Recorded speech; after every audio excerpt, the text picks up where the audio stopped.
अब तक आप लोगों ने पढ़ा। अद्विक ऐसे ही नंदिनी को अपनी बाहों में लिए लेटा रहता है और खुद से ही बोलता है, जिसकी वजह से तुम नींद में भी डर रही हो, वो मेरी कैद में है। वो तुम्हें छूना तो दूर नजर उठाकर देख भी नहीं सकता। बहुत जल्द मैं तुम्हारे माइंड से तुम्हारी सारी बुरी यादें मिटा दूंगा। अब आगे। आधी रात के समय अद्विक अपने कमरे में बनी बालकनी में खड़े होकर चांद को देख रहा था और कमरे में नंदिनी बेफिक्र होकर सो रही थी। अद्विक ने इस वक्त शर्ट नहीं पहन रखी थी, जिससे उसकी मस्कुलर बॉडी चांद की रोशनी में चमक रही थी। अद्विक इस पर इतना ज्यादा हॉट लग रहा था कि कोई भी इस वक्त अगर अद्विक को देख ले तो अपना दिल हार बैठे। अद्विक का एक हाथ उसकी पेंट की जेब में था और दूसरे हाथ से अद्विक सिगरेट पी रहा था। अद्विक इस वक्त बहुत ही गहरी सोच में कहीं घूम था कि तभी अद्विक को फिर से नंदिनी की सिसकियां सुनाई देती हैं। अद्विक पलटकर देखता है तो नंदिनी नींद में ही रो रही थी। नंदिनी को देखकर अद्विक की आंखें सर्द हो जाते हैं और अद्विक अपने हाथों की मुट्ठी बना लेता है, जिससे साफ पता चल रहा था कि अद्विक अपने गुस्से को कंट्रोल करने की कोशिश कर रहा था।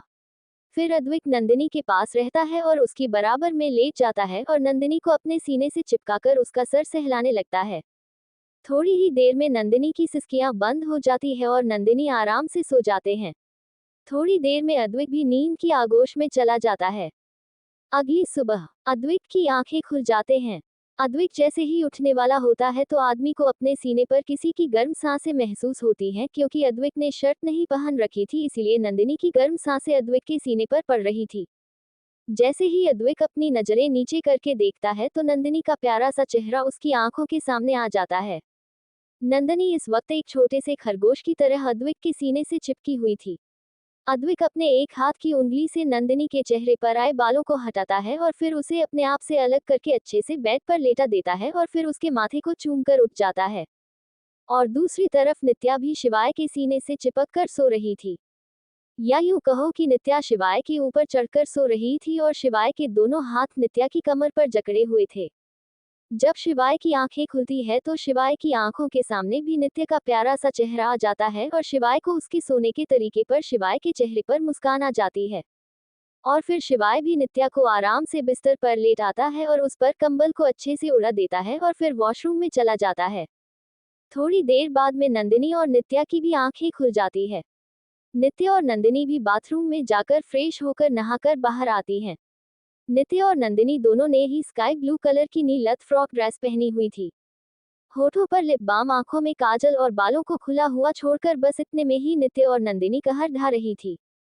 दोनों ही सीढ़ियों से नीचे आती हैं। अद्विक और शिवाय दोनों ही हॉल में बैठे हुए कुछ बातें कर रहे थे। तभी दोनों का ध्यान सीढ़ियों से आती हुई अपनी अपनी शहजादी पर जाता है और दोनों ही उनकी सादगी में खो जाते हैं। नंदिनी और नित्या दोनों ही नीचे आकर उनके सामने खड़ी हो जाती हैं। फिर शिवाय और अदिक भी खड़े होते हैं और नित्या और नंदिनी को लेकर डाइनिंग टेबल पर बैठकर आ गए हैं। अद्विक के कहने पर नित्या और नंदिनी के लिए हेल्दी ब्रेकफास्ट बनाया गया था, जिन्हें देखकर नित्या और नंदिनी का मुंह चढ़ जाता है। नित्या और नंदिनी दोनों ही मुंह बनाते हुए बोलती हैं, हमें भूख नहीं लग रही। अद्विक अपनी सर्द आवाज में बोलता है, भूख नहीं है लेकिन फिर भी तुम्हें खाना होगा। तुम्हारा शरीर बहुत ज्यादा वीक है और उसे ठीक होने के लिए तुम्हें हेल्दी खाना खाना होगा और समय पर दवाई लेनी होगी। पहले ब्रेकफास्ट कर लो, फिर तुम्हें उसके बाद दवाई भी लेनी है। अद्विक की बात सुनकर दोनों का मुंह बन जाता है और फिर मुंह फुलाकर दोनों खाना खाने लगती हैं। खाना खिलाने के बाद अद्विक और शिवाय नित्य और नंदिनी को अपने हाथों से दवाई खिलाते हैं और फिर उन्हें आराम करने का बोलकर दोनों घर से बाहर निकल जाते हैं। दूसरी तरफ मुंबई में शुभांगी को अपने दोनों बेटों की बहुत याद आ रही थी। इसीलिए से शुभांगी शिवाय को कॉल करती है। 2 से 3 रिंग बजने पर शिवाय फोन उठा लेता है। शिवाय फोन उठाते ही बोलता है, hello my beautiful mother. Shubhangi, तुम्हारी ब्यूटीफुल मदर तुमसे नाराज है। इतने दिन हो गए ना तुमने कोई फोन किया और ना ही अपने बारे में कोई खबर भेजी। तुम कैसे हो, ठीक तो हो ना तुम? और राजस्थान से वापस कब आ रहे हो? शिवाय, मम्मा आपको पता है ना, पापा ने हमें यहाँ पर बहुत ही जरूरी काम से भेजा है और जब तक वह काम हमारा पूरा नहीं हो जाता हम यहाँ से नहीं आ सकते। और अभी तो हमारी कंपनी में भी गड़बड़ चल रही है, अभी तो हमें वह भी पता करना है। शिवाय की बात सुनकर शुभांगी उदास मन से बोलती है, मुझे तुम दोनों की बहुत याद आती है। जल्दी से काम खत्म करके वापस आ जाओ। फिर ऐसे ही थोड़ी देर बात करके शिवाय फोन रख देता है।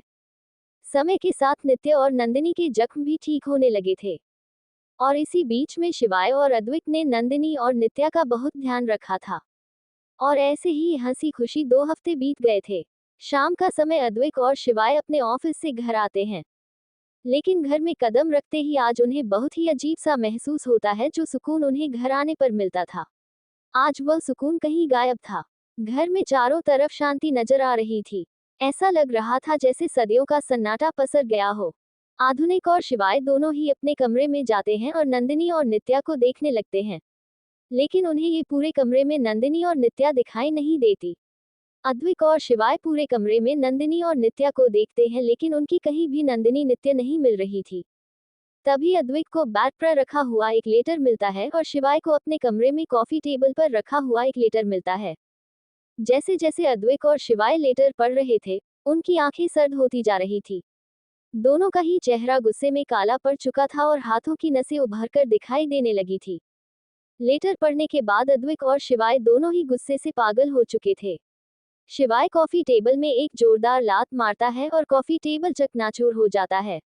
दूसरी तरफ अद्विक गुस्से में ड्रेसिंग टेबल के शीशे में एक जोरदार मुक्का मारता है और ड्रेसिंग टेबल का शीशा भी चकनाचूर हो जाता है। शिवाय बहुत ही गुस्से भरी आवाज में बोलता है, गलती कर दी तुमने मुझसे दूर जाकर, इसकी सजा तो तुम्हें जरूर मिलेगी। दूसरी तरफ अद्विक भी गुस्से से पागल हो चुका था। अद्विक अपनी सर्द आवाज में बोलता है, अभी तक तुमने अद्विक राठौर का बस प्यार देखा है, अब तुम उसका गुस्सा झेलोगी। बहुत बड़ी गलती कर दी तुमने मुझसे दूर जाकर। तुम पूरी दुनिया के किसी भी कोने में जाकर छुप जाओ, मैं तुम्हें ढूंढ निकाल लूंगा। इस वक्त अद्विक और शिवाय बिल्कुल नर्क के देवता लग रहे थे। 6 महीने बाद सभी लोग डाइनिंग टेबल पर बैठकर खाना खा रहे थे। तभी एक औरत की आवाज सुनाई देती है, जो कि उनके घर के बाहर रोते हुए चिल्ला रहे थे और गार्ड से अंदर जाने के लिए भीख मांग रही थी, लेकिन बॉडीगार्ड्स उन्हें अंदर नहीं जाने दे रहे थे। तभी वह औरत रोते हुए चिल्ला चिल्ला कर बोलती है, हुकुम सा, अगर आप ही अपने कान बंद कर लेंगे तो हम अपना दुखड़ा किसके पास ले जाकर सुनाएंगे। हुकुम रानी सा, आप तो हमारे दुख को समझिए। आपके घर में भी एक बेटी है और मेरी भी एक बेटी है जिसके साथ दरिंदगी की गई है। उस औरत की दर्द भरी आवाज सुनकर शुभांगी एकदम से उठकर बाहर भागती है, लेकिन तभी अर्जुन उसका हाथ पकड़कर उसे रोक देता है। अर्जुन को देखकर जानवी काव्यांश को बोलती है, भैया भी ना भाभी को लेकर कुछ ज्यादा ही ओवर पजेसिव रहते हैं। अब एक औरत से भी उनको प्रॉब्लम है और वह बेचारी दुख में तड़पकर भाभी को बुला रही है। काव्यांश जानवी को घूरते हुए देखता है और बोलता है, बात ओवर पजेसिव की नहीं, बात यहाँ पर सेफ्टी की है। वो औरत कौन है और यहाँ पर क्यों आई है, हम कुछ नहीं जानते, तो इसीलिए भैया बस भाभी को प्रोटेक्ट कर रहे हैं। काव्यांश की बात को समझकर जानवी अपनी नजरें नीचे झुका लेती है और अर्जुन अपनी गर्दन ना में हिलाते हुए अर्जुन के साथ बाहर चला जाता है। और सभी औरतें सेकंड फ्लोर की बाहर बनी बालकनी में आ जाती हैं और वहां से नीचे का नजारा देखकर हैरान रह जाती हैं। अर्जुन जब बाहर आकर उन लोगों को देखता है तो अर्जुन की भी गुस्से से मुट्ठी बंद हो जाती है। घर के सामने 2 औरतें थी जो बहुत बुरी तरह से रो रही थी और उन्हीं के पीछे 3 आदमी भी खड़े थे और उनमें से एक आदमी ने एक 17 से 18 साल की लड़की को अपनी गोद में लिया हुआ था और वह लड़की बेजान सी उस आदमी की गोद में पड़ी हुई थी। उस लड़की के जिस्म पर बहुत सारे चोटों के निशान थे। चेहरा तो पूरी तरीके से खराब हो चुका था और लड़की को देखकर लग रहा था जैसे वह लड़की मर चुकी है। अर्जुन को देखकर दोनों औरतें भागकर आती है और अर्जुन के पैर पकड़ लेती हैं और रोते हुए बोलती हैं, साहब साहब, हमारी मदद कीजिए, हमें इंसाफ चाहिए। साहब, उन दरिंदों को सजा मिलनी चाहिए जिन्होंने हमारी बच्ची के साथ इतना बोलकर वह औरतें फूट फूट कर रोने लगती है।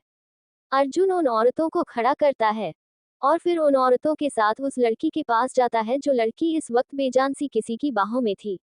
अर्जुन, काव्यांश और हर्षित तीनों ही उन लोगों के पास आते हैं। हर्षित को वैसे तो देखकर पता चल चुका था कि लड़की मर चुकी है, लेकिन फिर भी हर्षित उस लड़की की नब्ज चेक करता है और फिर अर्जुन को ना में इशारा करता है। अर्जुन बहुत ही सर्द आवाज में बोलता है, किसने किया ये सब। तब उन दोनों औरतों में से एक औरत रोते हुए बोलना शुरू करती है, साहब, हम मुंबई से थोड़ा दूर एक गांव में रहते हैं। साहब, हमारा काम टिफिन सर्विस का था। हमारे हाथ का खाना लोगों को बहुत पसंद था, इसीलिए जितने भी लोग आसपास के मुंबई शहर में काम करने के लिए जाते थे, उनके पास हमारे ही घर से टिफिन सर्विस जाया करती थी और हमारे गांव के पास में ही बनी पुलिस चौकी में भी सभी पुलिस वालों को टिफिन हमारे यहाँ से ही जाता था। 2 हफ्ते पहले ही वहां पर एक नए बड़े साहब आए थे। उनके लिए स्पेशल टिफिन बनाने का काम हमें मिला था। हम उनके लिए हर रोज स्पेशल टिफिन बनाया करते थे और टिंकू रोज ही वहां पर बड़े साहब को खाना देने जाता था। 3 दिन पहले टिंकू की तबीयत बहुत ज्यादा खराब हो गई थी, तो हमने अपनी बच्ची को टिफिन लेकर पुलिस थाने में भेज दिया था। पहले भी हमारी बच्ची टिंकू की तबीयत खराब हो जाने पर आसपास के इलाकों में खाना देने चली जाया करती थी, इसीलिए हमने भी ज्यादा ध्यान नहीं दिया।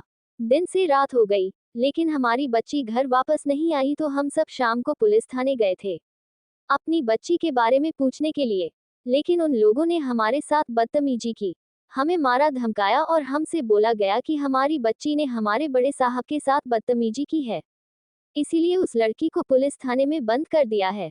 हम उनके आगे हाथ जोड़े गिड़गिड़ा, लेकिन उन लोगों ने हमारी एक नहीं सुनी और हमें धक्के मारकर पुलिस थाने से बाहर निकाल दिया। अगले दिन भी हमें पुलिस थाने के अंदर नहीं जाने दिया। अगले दिन भी ऐसे ही पुलिस थाने के बाहर ही बैठे रहे और रात के 10 बजे के करीब हमें हमारी बच्ची की चीखें सुनाई देने लगी, तो हम सब लोग अंदर की तरफ भागे। लेकिन पुलिस वालों ने हमें अंदर जाने नहीं दिया और हमसे हमारी बच्ची की चीखें बर्दाश्त नहीं हुई, इसीलिए हम उन पुलिस वालों को धक्का देकर अंदर चले गए। लेकिन जब हम अंदर पहुंचे तो हमने देखा कि हमारी बच्ची के साथ एक नहीं, दो नहीं, तीन लोग। इतना बोलकर सभी लोग फूट फूट कर रोने लगे। अर्जुन की आंखें इस वक्त गुस्से से लाल हो गई थी और ऐसा ही हाल कुछ काव्यांश और हर्षित का भी था। 2 दिन तक, पूरे 2 दिन तक हमारी बच्ची के साथ दरिंदगी की गई, और वो भी पुलिस थाने में, और हम लोगों को भी एक कोठरी में बंद कर दिया था। हम लोग अपने कान पर हाथ रखकर अपनी बच्ची की दर्द भरी चीखें सुन रहे थे, लेकिन हम कुछ कर नहीं पा रहे थे।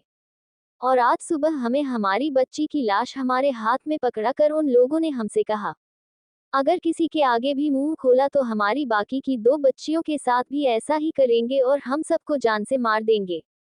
और एक पुलिस वाले ने हमसे कहा कि यह सब कुछ हमारे बड़े साहब ने किया है। वो हमारे बड़े साहब हैं, पुलिस के बहुत बड़े साहब हैं वो, और हम उन लोगों का कुछ नहीं बिगाड़ सकते। हम अपनी बच्ची को गांव लेकर आ गए और हमने गांव वालों से मदद मांगी, लेकिन सभी गांव वालों ने हमारी मदद करने से मना कर दिया और उन्होंने बोला, पुलिस वालों से टकराना बेकार है, कोई भी पुलिस वालों का कुछ नहीं बिगाड़ सकता। तभी एक औरत ने हमसे कहा, और आप ही एक इकलौते हैं जो हमारी मदद कर सकते हैं। वह औरत राजस्थान से यहाँ पर काम करने के लिए आई थी और उसने बताया कि आप राजस्थान के हुकुमसा है, लेकिन आप राजस्थान में नहीं रहते, आपका कारोबार मुंबई में है, इसीलिए आप यहाँ पर रहते हैं, और आप भी बहुत बड़े आदमी हैं और आप बहुत ही दरिया दिल वाले भी हैं। तभी दूसरी औरत अपनी साड़ी का पल्ला फैलाते हुए अर्जुन के सामने आती है और घुटनों के बल बैठ जाती है। वह औरत रोते हुए बोलती है, हमारी मदद कीजिए साहब, हमें इंसाफ चाहिए। हमारी बच्ची के साथ जो दरिंदगी की गई है, हमें उसका इंसाफ चाहिए। हमारी बच्ची के साथ उन दरिंदों ने हमारी आंखों के सामने ही अपनी दरिंदगी की सारी हदें पार की है। हमारी मदद कीजिए साहब, हमारी मदद कीजिए। इतना बोलकर सभी लोग घुटनों के बल हाथ जोड़कर बैठ जाते हैं और रोते हुए अर्जुन से गुहार लगाते हुए बोलते हैं, हमारी मदद कीजिए साहब, हमारी मदद कीजिए। तभी वहां पर एक औरत की रौबदार आवाज सुनाई देती है, सभी दरिंदों को सजा दी जाएगी, आपकी मदद जरूर होगी। आप हमारे घर की चौखट पर हमसे मदद मांगने के लिए आए हैं, और हमारे घर पर आया हुआ कोई भी इंसान निराश होकर नहीं जाता। सभी लोग उस दिशा में देखते हैं जहां से आवाज आई थी, तो वहां पर शुभांगी अपनी नीली आंखों से उन सभी आदमियों को घूर रही थी। शुभांगी के चेहरे पर भी इस वक्त गुस्सा झलक रहा था। शुभांगी की नीली आंखें इस वक्त गुस्से में लाल थी और शिवांगी का चेहरा भी गुस्से से लाल पड़ चुका था। शुभांगी अपने कदम बढ़ाकर उन लोगों के पास जा ही रही होती है कि तभी अर्जुन शुभांगी का हाथ पकड़ लेता है और उसे वहीं पर रोक देता है। अर्जुन अपनी सर्द आवाज में बोलता है, उन लोगों को सजा मिलेगी, जरूर मिलेगी, और अर्जुन राठौर के स्टाइल में मिलेगी। उन लोगों को इतनी भयानक सजा मिलेगी कि वह दोबारा जन्म लेने से पहले ही उनकी रूह कांप जाएगी। अर्जुन अपने कुछ बॉडीगार्ड्स उन लोगों के साथ भेज देते हैं और वह लोग भी वहां से आश्वासन लेते हुए अपने गांव वापस आ जाते हैं।